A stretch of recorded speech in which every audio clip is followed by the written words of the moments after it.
కొంచెం పని అయితే అయిపోయింది. ఇప్పుడు సార్ దగ్గర పోయి కొంచెం పైసలు అడుగుతాను. నా మాటల కన్నా వస్తాయి. అయ్యా నాకు నలుగురికి అన్న ఈ అన్నయ్య డబ్బులు. నేను ఇంకేం పోరా, మొత్తం పని అయినాక ఇస్తా. సరే అయ్యా. అయ్యో నా పిల్లలు ఈ పత్రిక ఇవ్వడం మర్చిపోయింది. ఫస్ట్ మనం సార్కి ఇవ్వాలి. ఈ పని కొంచెమే ఉంది కదా, దీన్ని కొట్టేసిపోతాం. కొట్టేసి పత్రిక తీసుకుని రమ్మని. అయ్యా రేపు నా పిల్ల పెళ్ళిందయ్యా, మీరు రావాలి. సరే ఇక ఏం చేద్దాం, అదే పైసలు ఇవ్వాలి.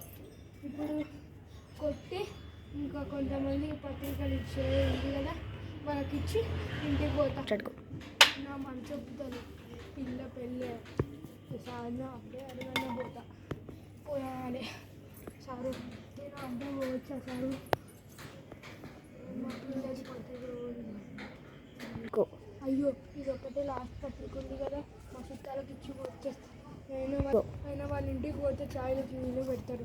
ఇవాళ ఇంటికి ముంగట పెట్టేస్తే అయిపోద్ది. పోదాం. స్టార్ట్.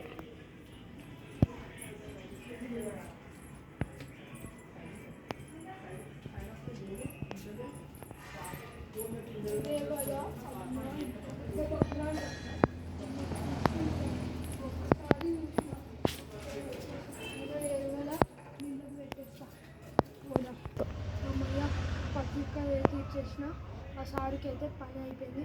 ఆ సార్ దగ్గర పైసలు తీసుకొని ఇంటికి అయితే వెళ్ళిపోతుంది. పెద్ద పని అయిపోద్ది.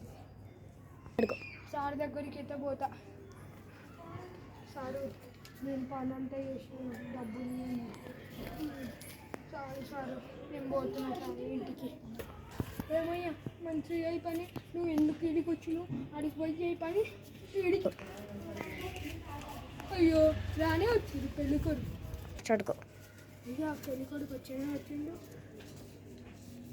కూర్చోండి కూర్చోండి కూర్చోండి కూర్చోండి కూర్చోండి కూర్చోండి కూర్చోండి.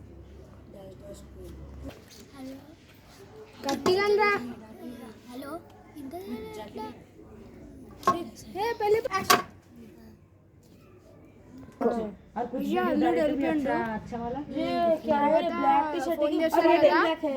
अरे भैया देख रहा है नहीं थैंक यू पार्ट 2 కోసం వేచి इसलिए मैं ये कभी नहीं बोलता వస్తుంది.